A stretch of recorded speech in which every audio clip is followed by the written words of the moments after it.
मकर राशि वाले बंधुओं, स्वागत है आप सभी का। अभिनंदन है मकर राशि भिंड यूट्यूब चैनल में। तो मकर राशि वालों, जरा ध्यान से सुनिए। खतरे की घंटी बज चुकी है।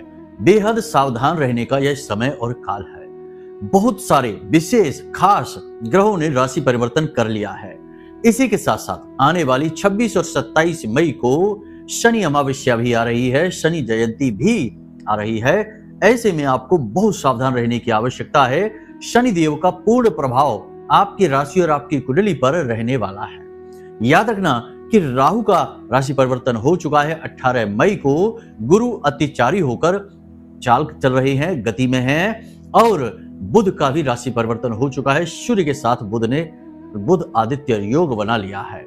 कहने का मतलब यह है कि यह समय है जब आप अपने जीवन में बहुत कुछ हासिल कर सकते हैं, उन्नति हासिल कर सकते हैं और आगे बढ़ सकते हैं। अपने दुर्भाग्य को समाप्त करके सौभाग्य के दरवाजे खोल सकते हैं। लेकिन जब समय बहुत ही ध्यान के साथ आगे बढ़ने का होता है, सावधानी का होता है, तभी गलती होने की गुंजाइश भी बहुत अधिक हो जाती है।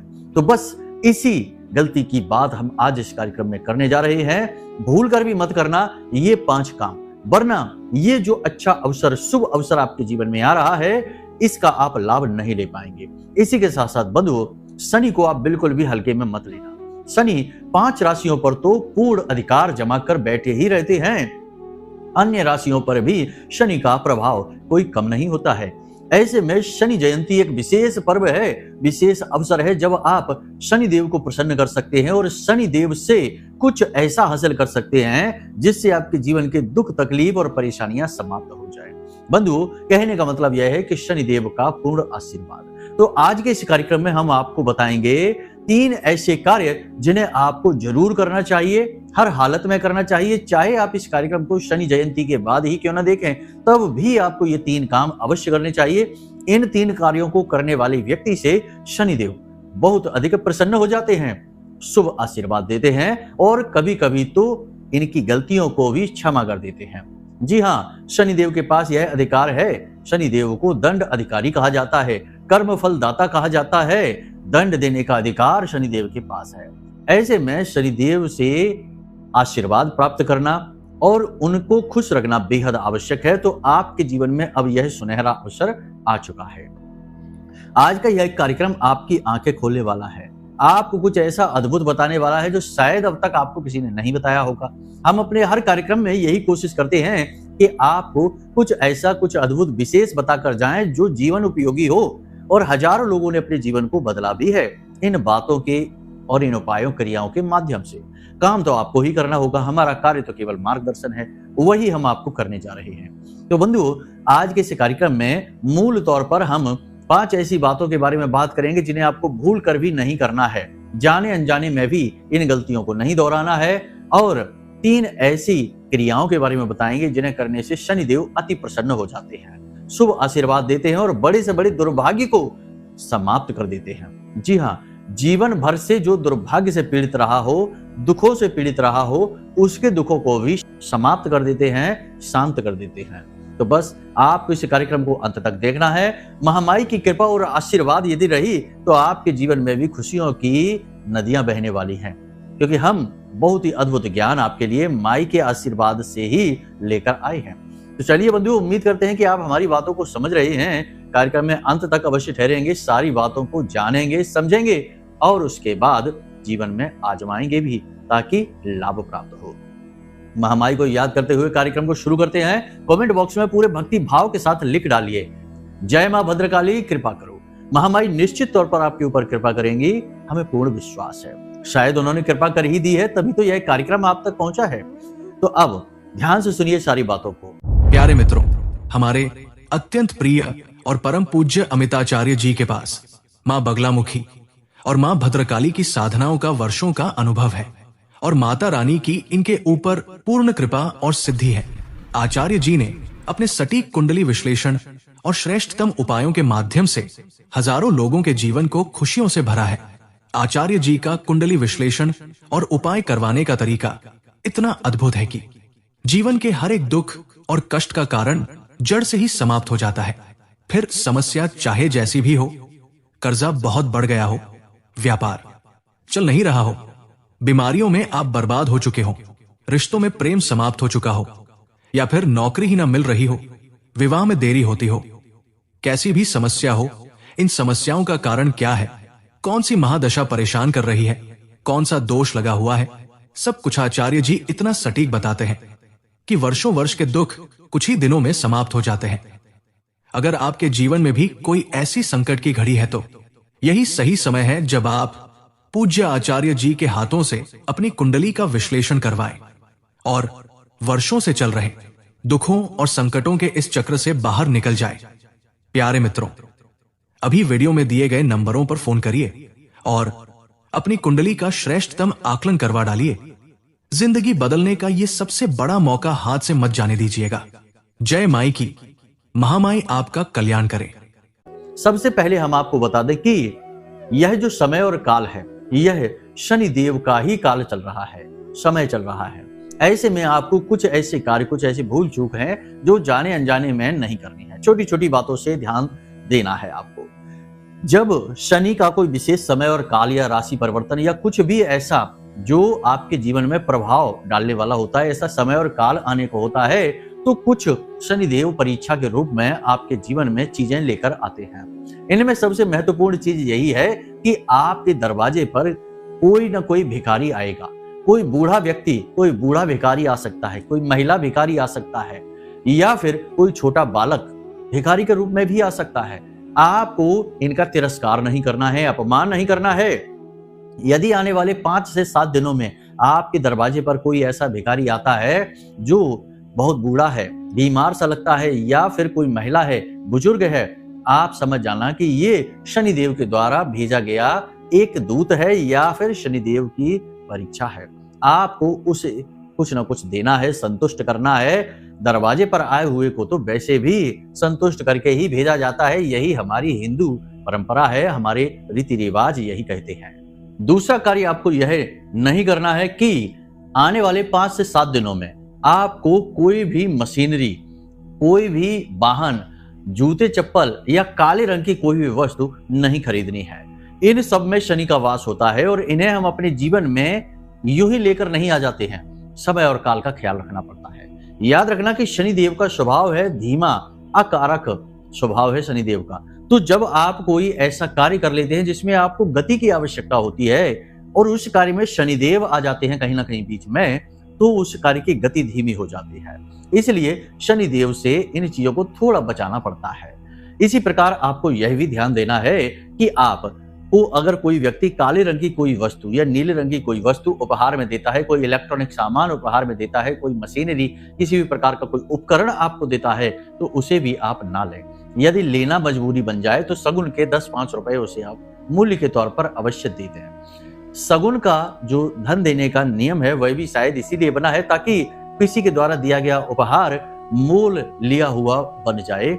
यही सगुन का महत्व भी है। इसीलिए हमारे पूर्वजों ने हमेशा सगुन को शामिल रखा कि कोई व्यक्ति जब हमें कुछ देता है तो हम सगुन की कुछ राशि उसे अवश्य देते हैं, प्रेम स्वरूप देते हैं। लेकिन यह इसीलिए है ताकि दान में आई हुई चीज का या उपहार में आई हुई चीज के दोष समाप्त हो जाते हैं। तो इसी चतुराई का आपको भी लाभ उठाना है, इसका आपको विशेष ध्यान रखना है।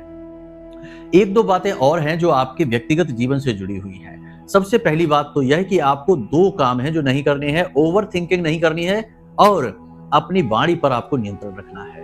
देखिए, अभी जो समय और काल है इसमें काम का तनाव, दबाव आपके ऊपर है, टेंशन आपके जीवन में चल रही है, स्थितियां नकारात्मक सी बनती दिखाई दे रही हैं। अभी पूर्ण रूप से अच्छा समय आपके जीवन में नहीं आया है। हालांकि आपके प्रयास लगातार जारी हैं, आने वाला समय आपका अच्छा रहने वाला है, लेकिन अभी मंगल भी नीच के चल रहे हैं और ऐसी स्थिति में जो पॉजिटिव एनर्जी होती है जीवन की वह थोड़ी सी नकारात्मक हो जाती है, डाउन हो जाती है, मनोबल भी टूटा हुआ रहता है, इंसान का आत्मविश्वास भी कमजोर रहता है। ऐसे में चिड़चिड़ाहट आ जाती है, क्रोध आ जाता है, छोटी छोटी बातों पर ज्यादा ही रिएक्ट कर देते हैं। तो ये आपको नहीं करना है। अपनी वाणी को संतुलित रखना है, लोगों से ज्यादा बात नहीं करनी है, अपने काम से काम रखना है। और जो गपशप होती है जैसे कि समाज में होती रहती है या ऑफिस वगैरह में होती है, कार्यालय में होती है, एक दूसरे के बारे में हंसी मजाक में ही सही इधर उधर की बातें करते हैं, तो ये आपको नहीं करना है। ऐसे में यदि आप ऐसा करते हैं तो दूसरे बचकर निकल जाएंगे, आप फंस जाएंगे। आपके द्वारा बोले गए शब्दों का दुरुपयोग किया जाएगा और आपकी चुगली करके आपको नीचा दिखाने की कोशिश की जाएगी। तो सावधान रहने की आवश्यकता है। बुध की तरफ से हमने विशेष सावधानी आपको बताई है। अगले कार्यक्रम में हम आपकी कुंडली देखकर बताएंगे कि आपका बुध कैसा है और शुभ बुध है तो उसका लाभ कैसे लें और अशुभ बुध है तो उसे शुभ कैसे बनाएं। बुध बहुत ही ताकतवर ग्रह होता है। यह 3 जगह पर प्रभाव डालता है, आपकी वाणी, आपकी बुद्धि और आपके व्यापार पर। तो इसे शुभ करना बेहद आवश्यक है, लेकिन इसके विषय में हम अगले कार्यक्रम में बात करेंगे। अब बात करते हैं अगला सावधानी, या यूं कहें कि गलती आपको जो नहीं करनी है। अगली गलती आपको यह नहीं करनी है कि जो निचले दर्जे के कर्मचारी होते हैं, लेबर हैं, वर्कर हैं, या जो रेडी वाले हैं, जो गली गली घूमकर फल वगैरह बेचते हैं या सामान बेचते हैं, इन लोगों से जरूरत से ज्यादा मोल भाव आपको नहीं करना है। अब कुछ लोग यहाँ पर ये कहेंगे कि अगर मोल भाव नहीं करेंगे तो ये तो हमें लूट ही लेंगे। ये बिल्कुल ही गलत है, सरासर गलत है। ऐसा कभी नहीं होता। वे आपको नहीं लूट सकते। लूटते तो बड़े बड़े शोरूम वाले हैं, बड़े बड़े शॉपिंग कॉम्प्लेक्स और मॉल बने हुए हैं, ब्रांडेड शोरूम बने हुए हैं। लूट तो वहां हो रही है, लेकिन वहां तो कोई मोल भाव नहीं करेगा। वहां तो चुपचाप पैसे देकर चले आएंगे। 2000 रुपए के जूतों के 10,000 रुपए देकर चले आएंगे। लेकिन रेडी वाले के पास, या यूं कहें कि छोटे दुकानदार हैं जो बेचारे दिन भर मेहनत मजदूरी करते हैं रोजी रोटी कमाने के लिए, उनको 2000 रुपए के 500 भी देने का मन नहीं करेंगे। मतलब एक सामान्य स्तर पर हम बता रहे हैं कि इसी तरीके की विचारधारा है लोगों की। तो अगर कोई गरीब जिसके पेट में आपकी वजह से 2 रोटी एक्स्ट्रा चली जाएगी तो वह आपको दुआ ही देगा, जबकि शोरूम वाले आपको कोई दुआ नहीं देने वाले हैं। उनके लिए आप सिर्फ एक कस्टमर हैं। तो कहने का मतलब यह है कि अगर थोड़ा बहुत मोल भाव तो चलो चलता है कि रेट ठीक से ठहरा लो, लेकिन इतना ज्यादा भी नहीं कि सामने वाले का मन ही खराब हो जाए, क्योंकि शनिदेव इनके अधिपति हैं और आपने यदि ऐसा कर दिया तो उसके मन से जो थोड़ी सी हाई निकलेगी, थोड़ा सा जो नकारात्मकता निकलेगी, वह आपके शनि को खराब करेगी। और शनि खराब मतलब कि बहुत लंबे समय तक पीड़ाएं रहने वाली है। तो ये नहीं करना है, यानी कि मोल भाव जरूरत से ज्यादा आपको नहीं करना है। एक और खास बात, अपनी सेहत के साथ किसी भी प्रकार का खिलवाड़ नहीं करना है।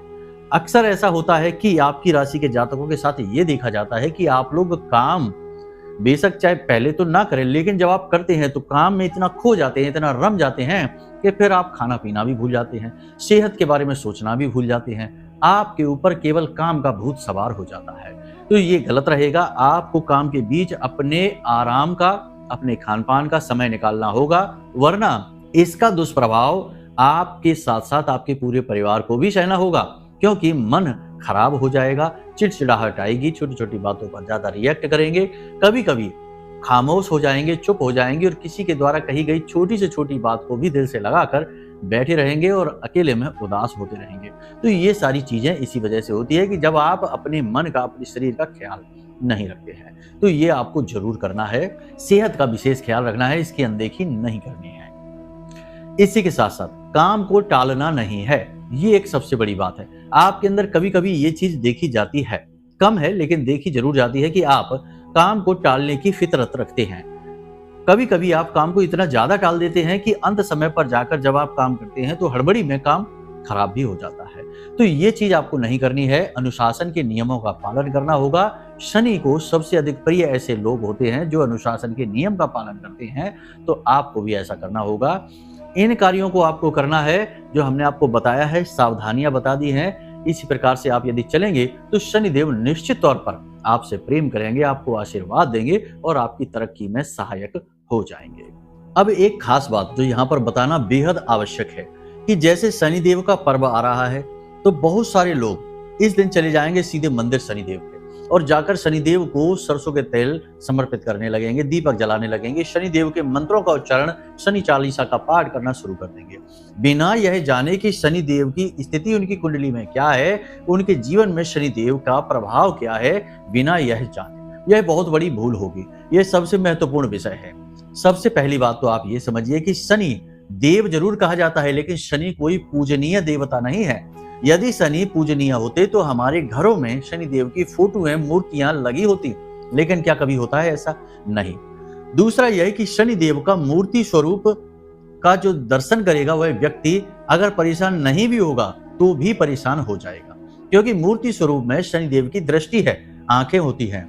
जैसे ही आप उनके सामने जाएंगे उनकी दृष्टि आपके ऊपर पड़ेगी, और जैसे ही उनकी दृष्टि आपके ऊपर पड़ी तो आपका जीवन खराब होना शुरू हो जाएगा, नर्क हो जाएगा, क्योंकि शनिदेव की दृष्टि बकरी है, बकरी दृष्टि का श्राप उन्हें लगा हुआ है। तो ऐसे में उनके सामने जाना मतलब कि अपनी जिंदगी को और ज्यादा बर्बाद और तबाह कर देगा। अब कुछ लोग ये कहेंगे कि मंदिर तो सभी जाते हैं, इसमें तो क्या बड़ी बात हो गई, ये आप क्या कह रहे हैं? तो ध्यान से सुनिए, शनिदेव के जो पुराने प्राचीन मंदिर हैं, जैसे शनि सिंगड़ापुर की बात यदि करेंगे तो वहां पर शनिदेव का शिला स्वरूप है, मूर्ति नहीं, ठीक है। शिला स्वरूप जो है उसमें शनिदेव की आंखें नहीं है, इसीलिए तो शिला स्वरूप शनिदेव का पूजनीय किया जाता है, क्योंकि शनिदेव की दृष्टि बकरी है और शिला में तो आंखें नहीं है, तो फिर दृष्टि किसी पर पड़ेगी भी नहीं, तो वहां पर शनिदेव का दुष्प्रभाव सहना नहीं पड़ेगा।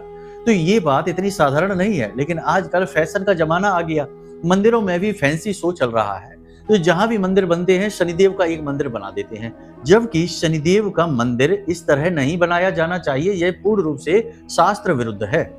शनिदेव का मंदिर विशेष परिस्थितियों में बनता है, और यूं ही कहीं पर भी मूर्ति लगा देना, मंदिर बना देना, यानी कि लोगों के जीवन में मुसीबतों को खुद लेकर आना, ये बहुत बड़ी समस्या है। और आजकल लोग इस समस्या को बिना जाने समझे बस यूं ही फॉलो करते जा रहे हैं और जीवन में समस्या को लेते चले आ रहे हैं। तो ये आपको नहीं करना है, मंदिर नहीं जाना है शनिदेव के। शनिदेव का चालीसा आप चाहें तो पढ़ सकते हैं, लेकिन मंत्रोच्चारण नहीं करना है। मंत्रोच्चारण यानी किसी देवता की शक्ति को आकर्षित करना, उसे जगाना। तो मंत्रोच्चारण तभी करना है जब शनिदेव की आपकी कुंडली में क्या स्थिति है। यदि शनिदेव की 7.5 भी चालू हो जाती है, अढ़ैया भी चालू हो जाती, तब भी मंत्रोच्चारण नहीं किए जाते हैं, क्योंकि शनिदेव की 7.5 और अढ़ैया शुभ है या अशुभ है, यह समय बताता है और आपके आचरण और आपके जीवन जीने का तरीका बताता है।